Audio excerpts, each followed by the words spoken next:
Welcome back to our series of devotionals.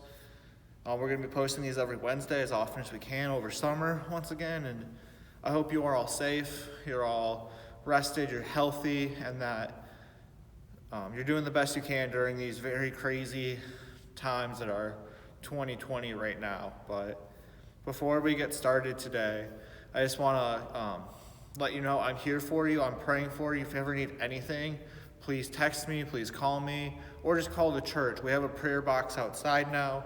If you need prayer, if you need someone to talk to, we are here for you, and that won't change. So please let us know. Other than that, big shout out to our seniors, our graduating class of 2020.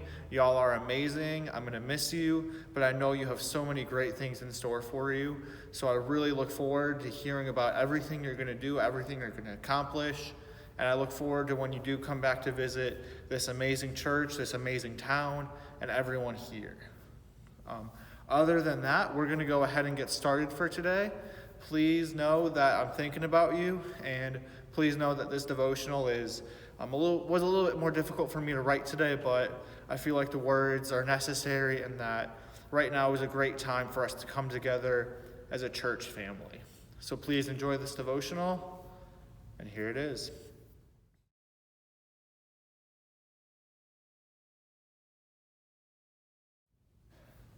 Today's devotional is entitled, A Louder Love. And we have two scriptures, one from the Old Testament, one from the New. Our New Testament scripture, which I believe is the most driving force behind this as I wrote it, is Matthew 22, verses 37 through 39.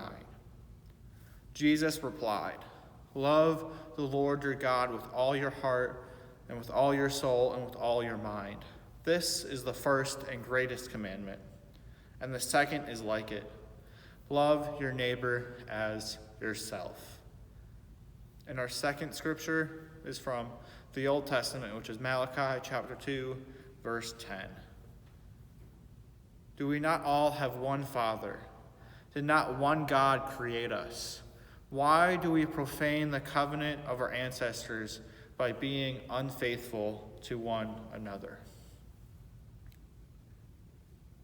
Over the past few days, I have had to do my best to stay off of my various social media accounts.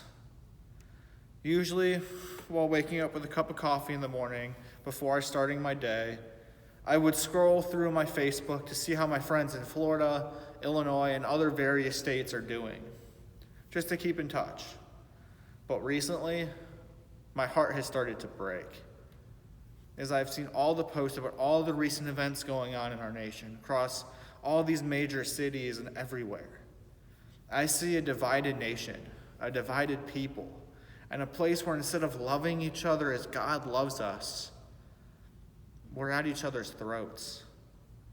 Our opinions, our implicit biases, and our us against them mentality has drowned out love. And it's more than enough to make my heart break. Because when I was growing up, I always wanted to be right, to win the argument. I would get so heated and so embarrassed when I was wrong because my competitive nature made me want to win. There would be people I would clash with, people I fought with, and people who would just make me angry. I was trapped and what was my own bias. I wanted to be right. I wanted to win. And if someone didn't agree with me, my instant thought would be, you're wrong. They're wrong. Yet, as I grew and as I got more involved in church, I realized that wasn't always the right thing. It can be easy for us to see other people, especially the ones who have annoying habits, who we see as having annoying habits, ridiculous opinions, and religious and political views we don't agree with, as nothing more than an annoying splinter that's dug into the palm of our hand.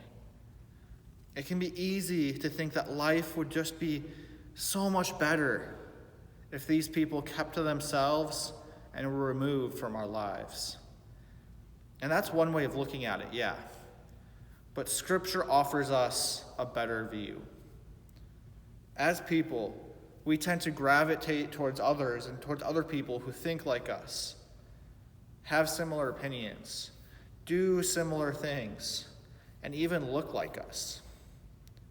And that's because these people who think like us and look like us, they validate us. It makes sense and it's natural. And yes,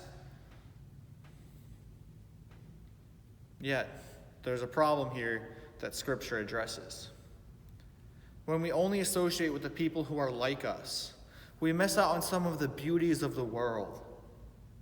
Others people can provide us with love, with companionship, advice, encouragement, and learning. They can open up our minds and our hearts to the beauty of the world. Other people can make our lives richer and bring blessings that we may otherwise miss. And Jesus' group of followers was a mix of men, women, scholars, fishermen, tax collectors, and so many others. It was full of people that society didn't think should mix together. And without that mixing, I don't think that group of people would have seen the world the same way. And I don't think that the world would have seen Christ the same way we do today at all. That's because Christ showed that love should be greater.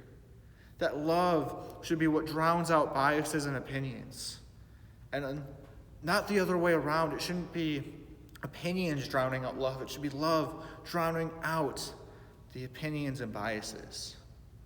One of Christ's major criticisms was that he ate and spent time with diverse people and with sinners.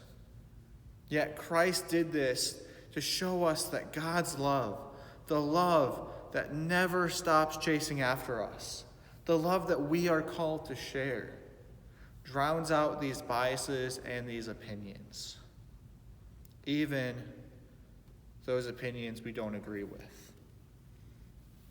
And right now, it's easy for us to fall into these biases and opinions, to fall into that realm.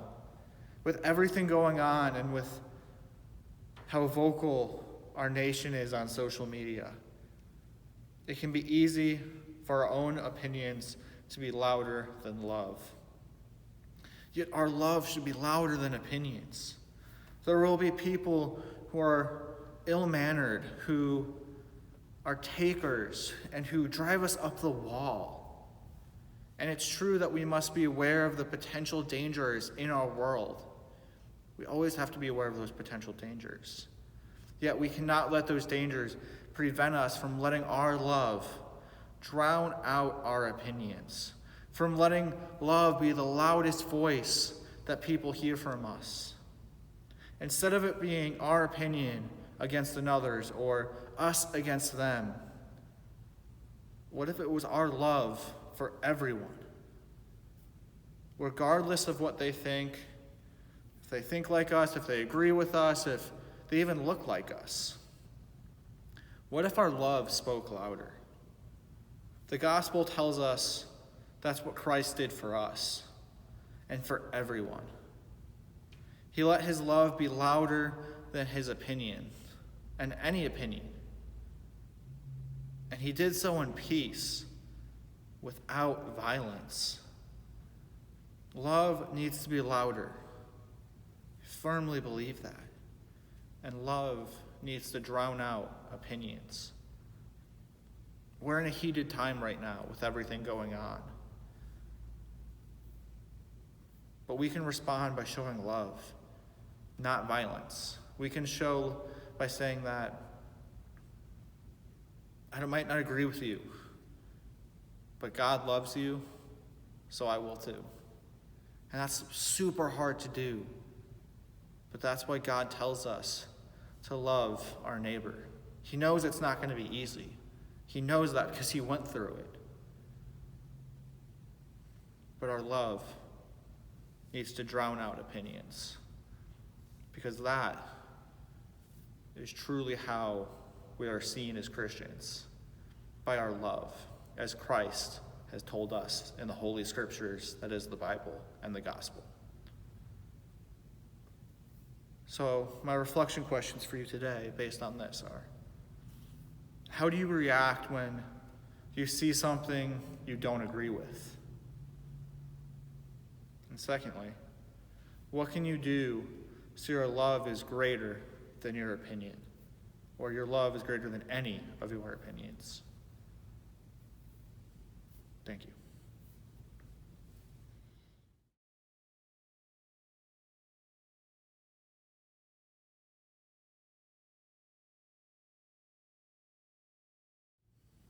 Just one last final word as I wrap up this devotional for today. Please know I'm here for you. If you need to talk about anything, I'm here.